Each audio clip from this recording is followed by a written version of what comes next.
Hello my brother and sisters. तो कैसे हो आप सब? आई होप आप सब बहुत अच्छे होंगे। आज मैं फिर से आप लोगों के लिए एक नए वीडियो लेकर हाजिर हूँ। इस वीडियो में हम लोग unit 9A the Krishna eating house story को जो है देखने वाले हैं, और इस वीडियो में हम लोग इस चैप्टर की एक्सप्लेनेशन को रियल लाइफ एग्जाम्पल और इंटरेस्टिंग वे के साथ देखेंगे। तो आइए स्टार्ट करते हैं। Unit 9A the Shri Krishna eating house. सबसे पहले इस स्टोरी को स्टार्ट करने से पहले हम लोग ऑथर के बारे में जानते हैं। Anita Desai was born in 1937 in Mussoorie and educated in Delhi. She has written a number of short stories and several novels such as Bye Bye Black Bird and Where Shall We Go This Summer. She was awarded the Guardian Award for Children's Fiction for her novel The Village by the Sea in 1982. देखिए, सबसे पहले अगर लेखक की बात की जाए तो यहाँ पे लेखक का नाम जो है, लेखक का नाम वो अनीता देसाई है। और अनीता देसाई का जन्म जो है 1937 में हुआ था मसूरी नामक जगह पर। और उनकी वो एजुकेटेड जो हुई थी यानी शिक्षित हुई वो दिल्ली में। और she has written a number of short story, और वह कई सारे शॉर्ट स्टोरीज को लिख चुकी है, कई नॉवेल्स को लिखी है। सच है जैसे नॉवेल्स में बाय बाय ब्लैक बर्ड है, वेयर शैल वी गो है, गो दिस समर, ये कुछ उनके नॉवेल्स के नाम हैं। She was awarded the Guardian award, और उन्हें सम्मानित भी किया गया था गार्जियन अवार्ड से फॉर चिल्ड्रन फिक्शन, चिल्ड्रन के फिक्शन के लिए, फॉर हर नॉवेल, उनके नॉवल के लिए जो चिल्ड्रन का फिक्शन था, फिक्शन के लिए उन्हें सम्मानित किया गया। द विलेज बाय द सी इन 1982, और यहाँ पे वो जो नाम था उसका the village by the sea, जो कि 1982 में।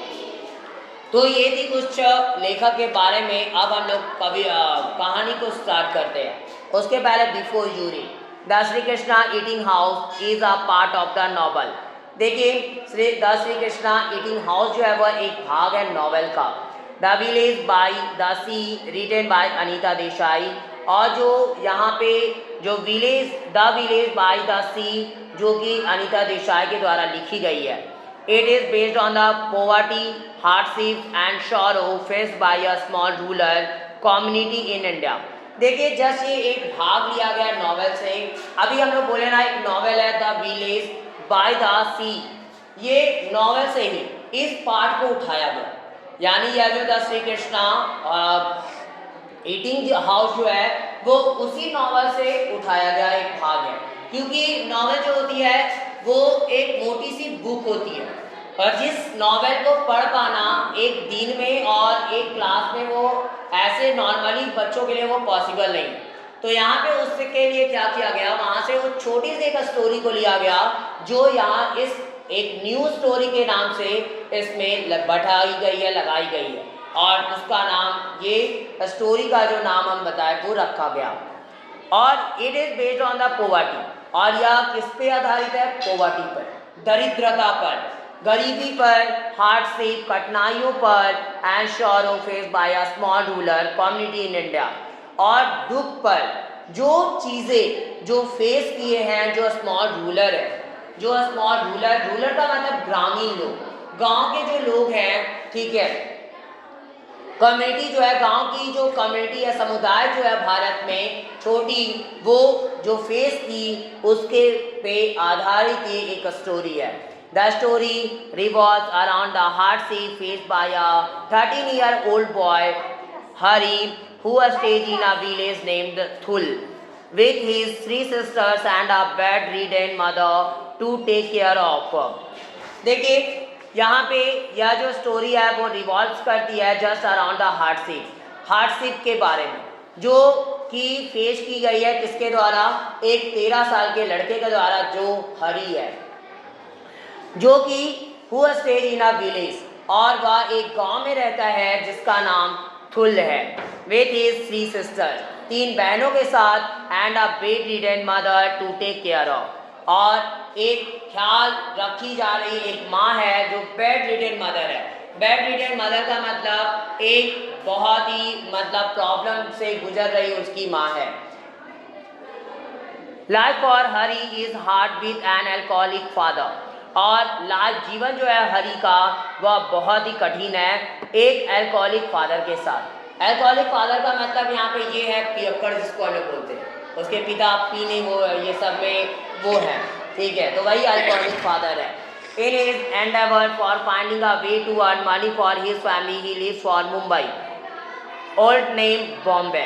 और उनके उसके एंडेवर में देखा जाए फॉर फाइंडिंग मतलब उसकी सबसे पहली कोशिश ये रहती है फाइंड करना कुछ ऐसे तरीके को जिससे वो पैसे कमा सके फॉर हिज फैमिली अपने परिवार के लिए, और ही लिव्स फॉर मुंबई, और वह क्या करता है निकल पड़ता है मुंबई के लिए जिसका नाम पुराना जो नाम था बॉम्बे था। And comes across to the Shri Krishna eating house, और जस्ट वो किसकी तरफ आता है, जस्ट जो है वो across to the Shri Krishna eating house की तरफ आता है। Read the excerpt to find what happen next. अब आगे हम लोग कुछ कहानियों से हम लोग जानेंगे आखिरकार उसके बाद उस जगह पे आने के बाद उसके साथ क्या होती है। The Shri Krishna eating house was the meanest and savviest restaurant Hari had ever seen. Even in Thul, there were cafes that were pleasanter, but the Sri Krishna eating house did not have even so much as a colored picture glued to the wall.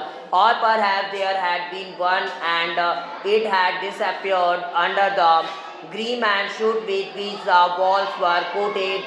The ceiling was thick with cobwebs and trapped the soot and made a kind of furry blanket over one's head. The floor and the wooden tables were all black too, since they all got an even share of soot from the open stove cooked all day in a huge aluminum pan, and the chapatis were rolled by hand and baked.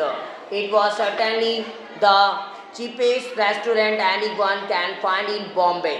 Even a beggar could afford to buy him a meal here, and the usual customers were beggars and coolies who had stopped in between carrying their load.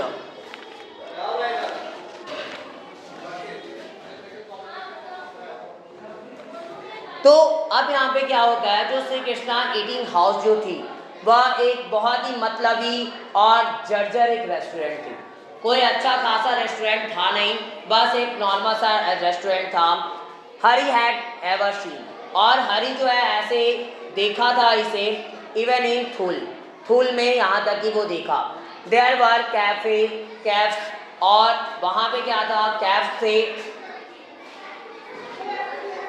थे वो that were play centre, और जो कि play centre थे। But the Shri Krishna eating house did not have even so much as a coloured picture, और लेकिन ये जो श्री कृष्णा ईटिंग हाउस जो था उसके पास तो यहाँ तक कि so much as a coloured picture, यानी बहुत ज़्यादा कलर्ड पिक्चर भी नहीं थे ग्लूड टू द वॉल, दीवार पे उतने कुछ चिपके हुए भी वैसे कुछ पिक्चर्स ये सब भी नहीं थे। मतलब बहुत ही अजीब थी वो जगह, है रेस्टोरेंट ही जो जैसा थूल में वो देखा था वैसा ही लगभग है, लेकिन ये पूरी तरीके से उससे बहुत ही ज़्यादा अलग थी। Or perhaps there had been one and it had disappeared under the green and soot with which the walls were coated.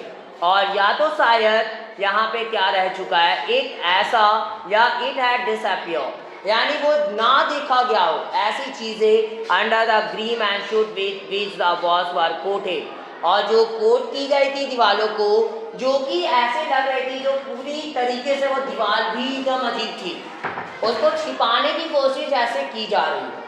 उस जर्जर को बस पिक्चर ये सब लगाकर उसे छिपाने की कोशिश की जा रही थी, ज़्यादा कुछ था नहीं, मतलब वो ऐसी पूरी हालत थी उस जगह की।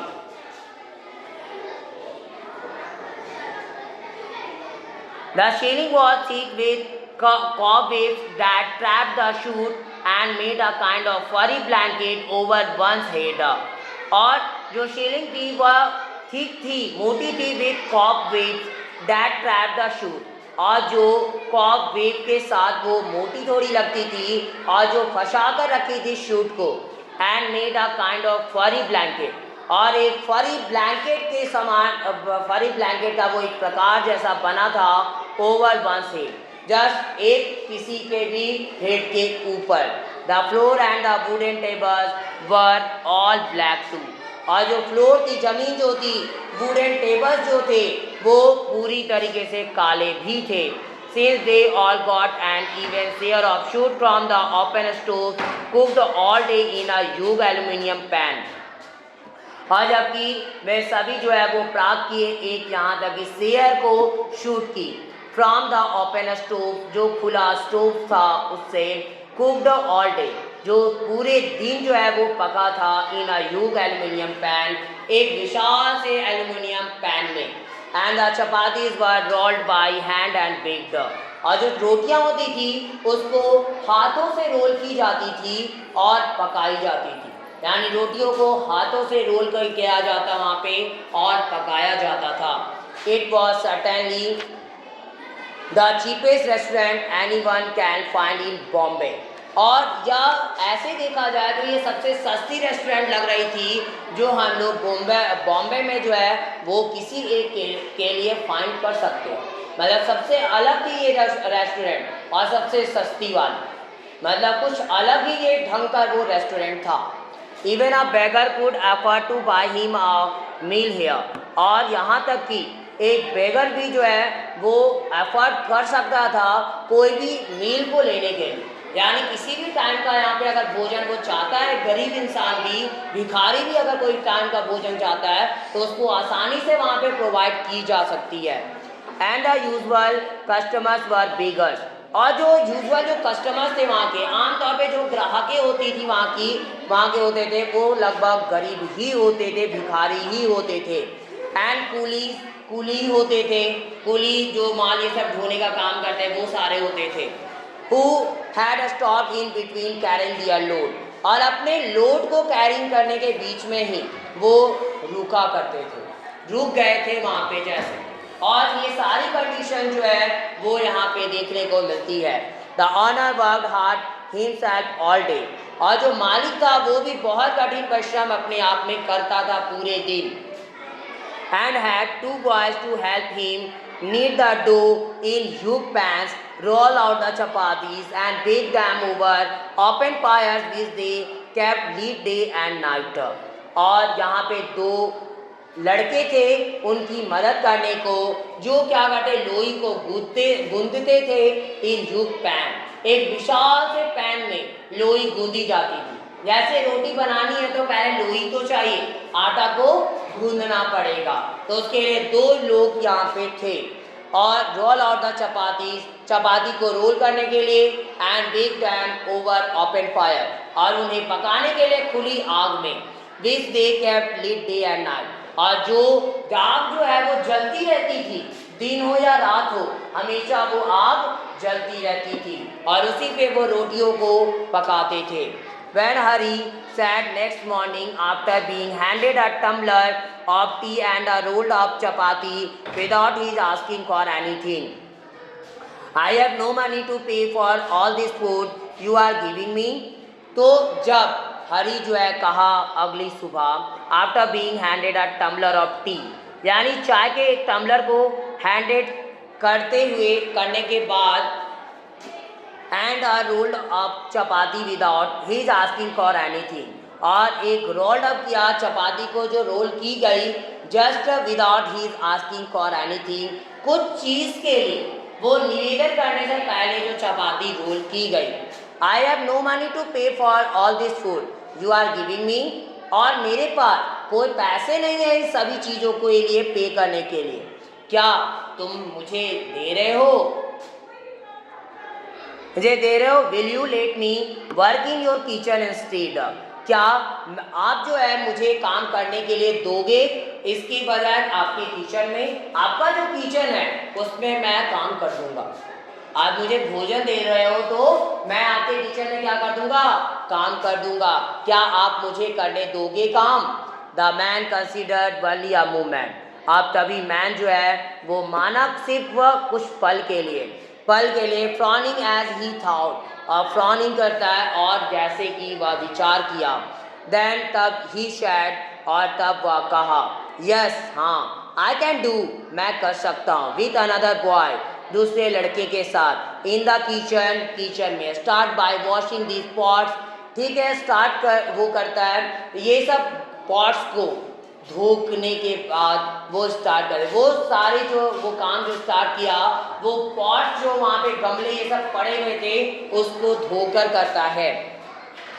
Then you can knead the dough, और तब आप क्या कर सकते हो, लोई को गूंद सकते हो, and help roll out the chapati, और मदद कर सकते हो चपाती को रोल आउट करने के लिए।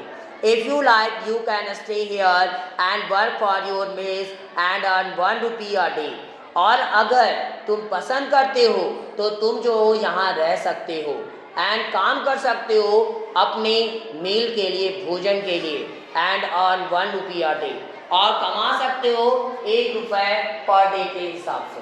सोच सकते हो एक दिन में 1 रुपये, कितना खराब कंडीशन है, मात्र एक दिन में कितना मिल रहा है, 1 रुपये मिल रहे हैं।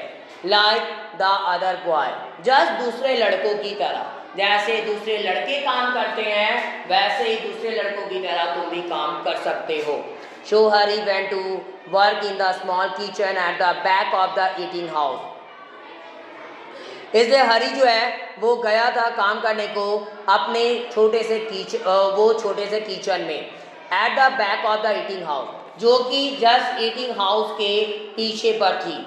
ही saw there was nothing to scour the pots with except some blackened coconut husk and the ash from the fires, and he did the best with them, और वह क्या देखा वहाँ पे, कुछ भी ऐसी चीज़ें नहीं थी, टू स्कॉट द पॉट, यानी मांजने को, उस पॉट्स को मांजने के लिए कुछ भी चीज़ें वहाँ पे नहीं थी, क्या छोड़कर, except some blanket coconut husk, जो कालापन जो होता है कोकोनट वाला जो हस्क होता है उसको छोड़कर, और फिर राख को छोड़कर आग की।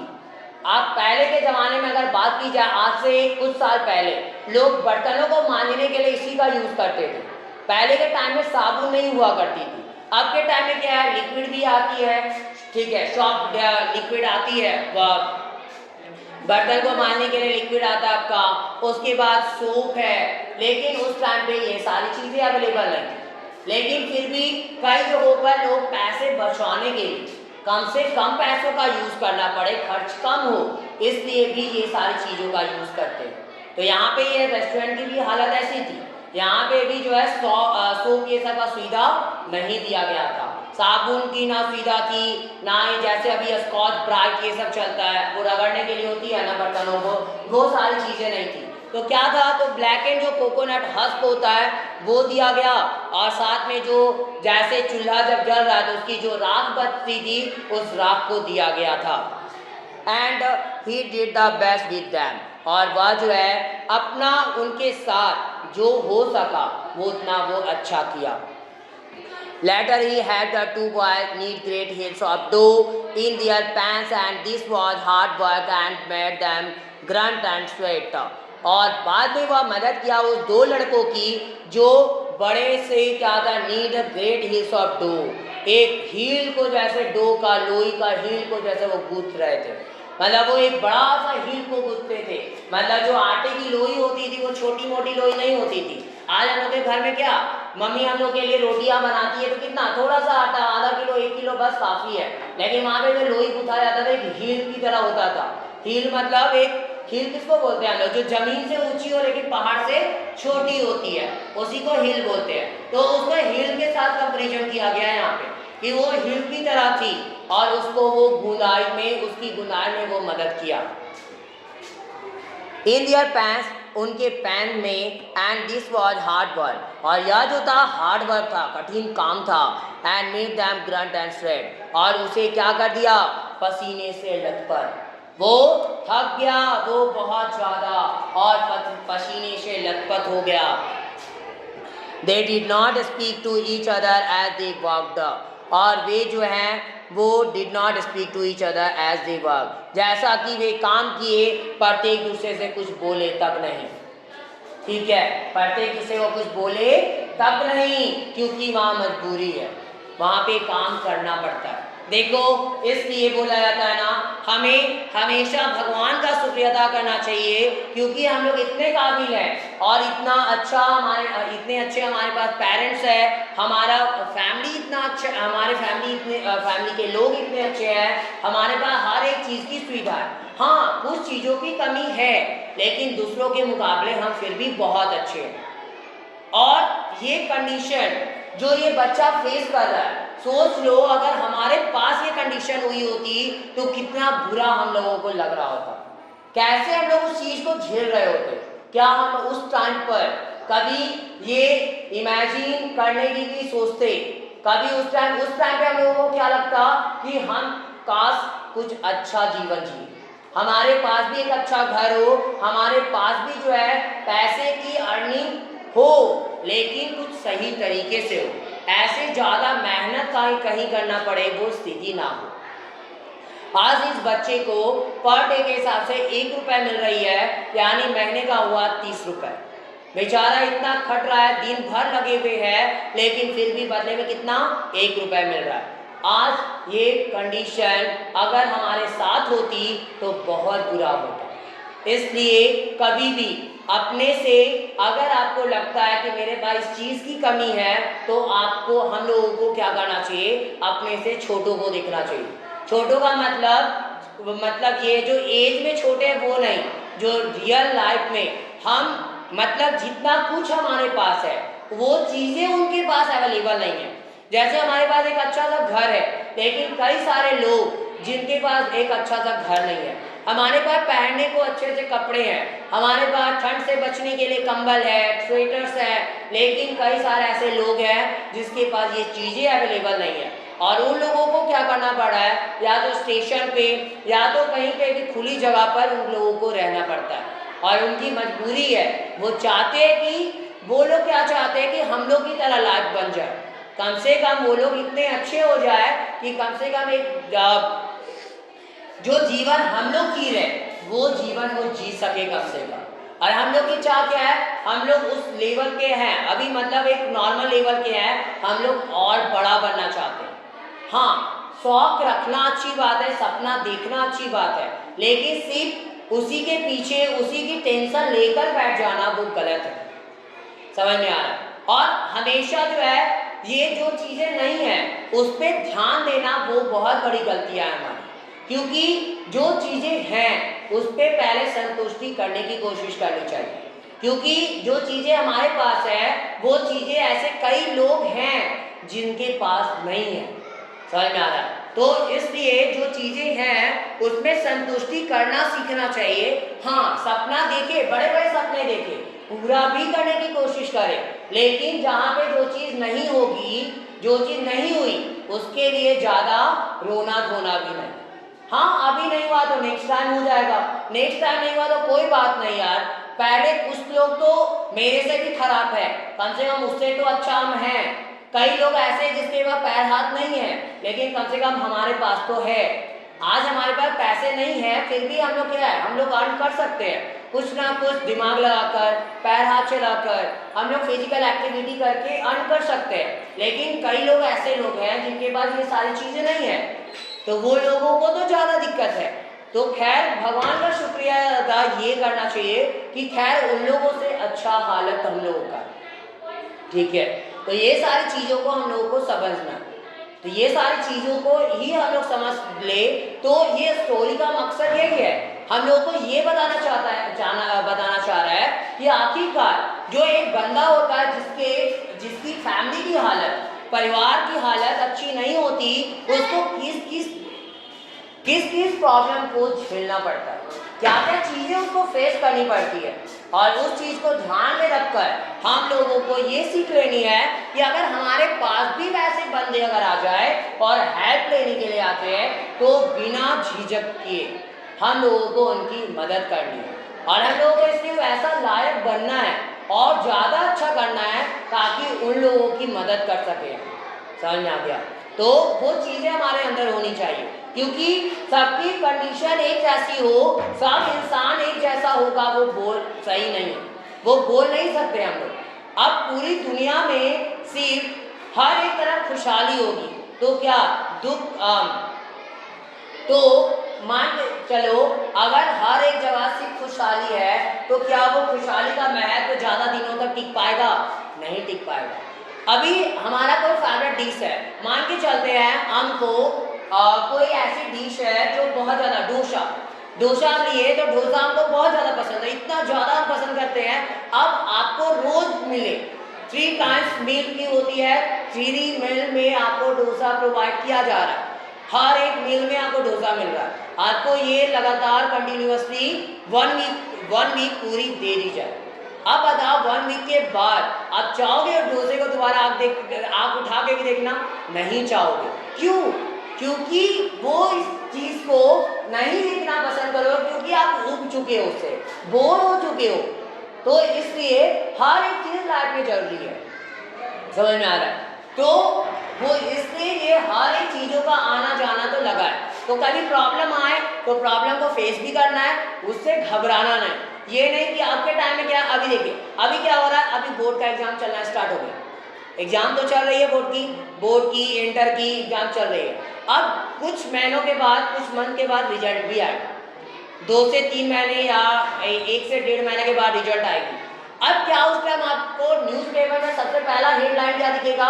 एक हेडलाइन दिखेगा टॉपर्स का, दूसरा हेडलाइन, टॉपर्स का हेडलाइन अगर एक है तो सुसाइड का हेडलाइन 10 नजर आएंगे आपको। क्यों? क्योंकि हम लोग इतने ऐसे इंसान बनते चले जा रहे दिन प्रतिदिन, हम लोग दूसरों को देख रहे हैं, हम लोग मेहनत किए हैं, ठीक बात है, लेकिन कुछ ना कुछ तो हो सकता है चूक हुई होगी, तो मरना यहाँ पे सॉल्यूशन नहीं है। तो हम लोग की क्या हालत है, हम लोग तुरंत मरने की तरफ भागते हैं कि हम फेल हो गए तो लोग क्या बोलेंगे, समाज क्या बोलेगा, घर वाले क्या बोलेंगे, फैमिली वाले क्या बोलेंगे, वो सारी चीज़ें हमारे अंदर नहीं होनी चाहिए। समझ में आ रहा है? क्योंकि अगर ये जिंदगी रहेगी तो हम आगे भी कुछ अच्छा कर सकते हैं। अगर आज यही बच्चा जो ये सब स्टोरी में है, अगर वो ऐसा सोच ले कि इतना हार्ड काम है, हमसे नहीं होने वाला, मेरे साथ भगवान ऐसा किए वैसा किए, तो क्या ये अपने फैमिली को संभाल पाएगा?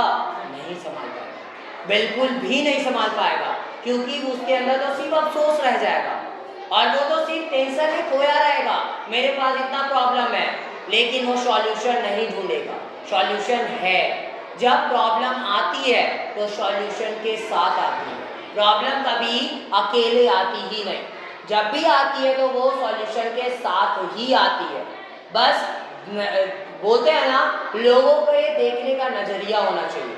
अब कोई लोग प्रॉब्लम को प्रॉब्लम समझ रहे, कोई लोग ऐसे भी है जो प्रॉब्लम को एक मौका भी समझते हैं कि हमको एक मौका मिला है दोबारा से कि हम क्या कर सके, कुछ अच्छा कर सके। तो वो सारी चीज़ें हमारे अंदर चलनी चाहिए, होनी चाहिए, तब जाकर हम कभी सक्सेसफुल हो सकते हैं।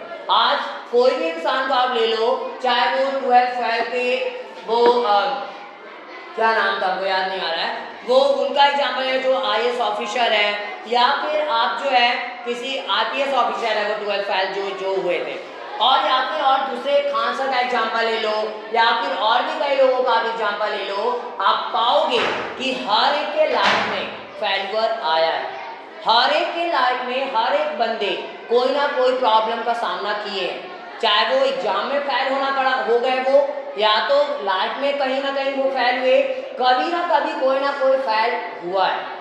समझ में आ गया?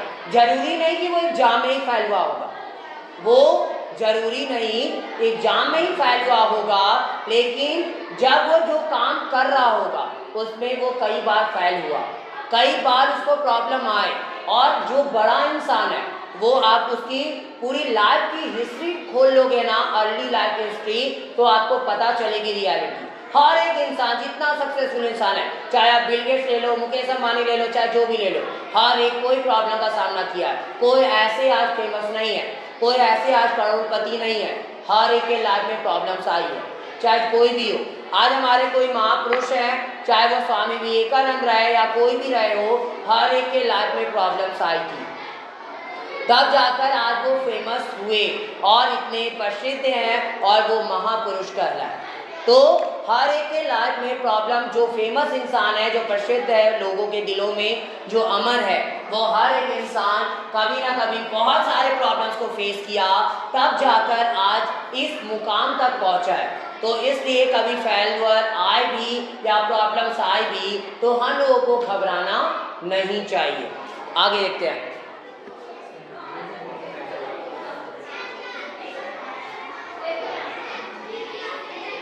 They did not speak to each other as they worked when the boys finally said something to each other. और जब लड़के जो है अंततः कुछ बातें, कुछ चीज़ें प्रत्येक एक दूसरे को कहे। Hari realized it was in Tamil, a language he did not know. और हरी रियलाइज किया इसे कि यह जो था वो तमिल में था। लैंग्वेज जो थी वो किस में थी? तमिल में थी। तो हरि को रियलाइज हुआ कि यह जो लैंग्वेज जो बोली जा रही थी वो तमिल थी, a language he did not know, जो कि वह नहीं जानता था, यानी ये लैंग्वेज उसको पता थी नहीं। देखिए तमिल जो लैंग्वेज होती है वो एक ऐसी लैंग्वेज है, थोड़ी मतलब अगर समझा जाए तो समझ भी सकते हैं हम लोग, लेकिन थोड़ा डिफिकल्ट है। अब जैसे आप हिंदी को और आप, हमारे पास हिंदी लैंग्वेज है और आप चले गए बंगाल चले गए, ठीक है, आपको बंगाल का जो लैंग्वेज है वो कोई अगर आप बात करता दिखेगा ना तो आपको थोड़ा बहुत समझ में आएगा, क्योंकि लगभग हिंदी और बंगाली मिलती जुलती है, ठीक है, थोड़ा बहुत का अंतर है, उन लोगों का थोड़ा बोलने का ढंग अलग है, वो चीज़ें हैं, लेकिन लगभग मिलती जुलती है। लेकिन भाई तमिल चले जाएगा तो तमिल की लैंग्वेज लोग जल्दी समझते हैं, मतलब हिंदी तो वहाँ पे बिल्कुल भी बहुत ना के बराबर समझी जाती है, लोग वहाँ पे हिंदी जो है ज़्यादातर यूज ही नहीं करते। आप चेन्नई चले गए हो तो वहाँ पे थोड़ा बहुत ज़्यादा हिंदी यूज करने वाले लोग मिल जाएंगे, लेकिन ऐसे कोई छोटे मोटे गांव में हो या तो छोटी कोई शहर में हो तो वहाँ पे बहुत मुश्किल है। तो ये सारी चीज़ें जो है वो देखने को मिलती है। तो और आज के लिए इतना ही, बाकी हम लोग नेक्स्ट डे देखेंगे। और अब इस वीडियो में इतना ही, बाकी बचे इस स्टोरी के एक्सप्लेनेशन को हम लोग नेक्स्ट वीडियो में देखेंगे। अगर आपको यह वीडियो पसंद आई हो तो प्लीज़ लाइक ज़रूर करें और ज़्यादा से ज़्यादा शेयर करें ताकि और भी लोगों तक ये वीडियो पहुंच सके, और मेरे इस चैनल को सब्सक्राइब भी ज़रूर करें ताकि मेरी आगे आने वाली वीडियो की नोटिफिकेशन आपको सबसे पहले मिल सके। Thanks for watching my video. Have a nice day.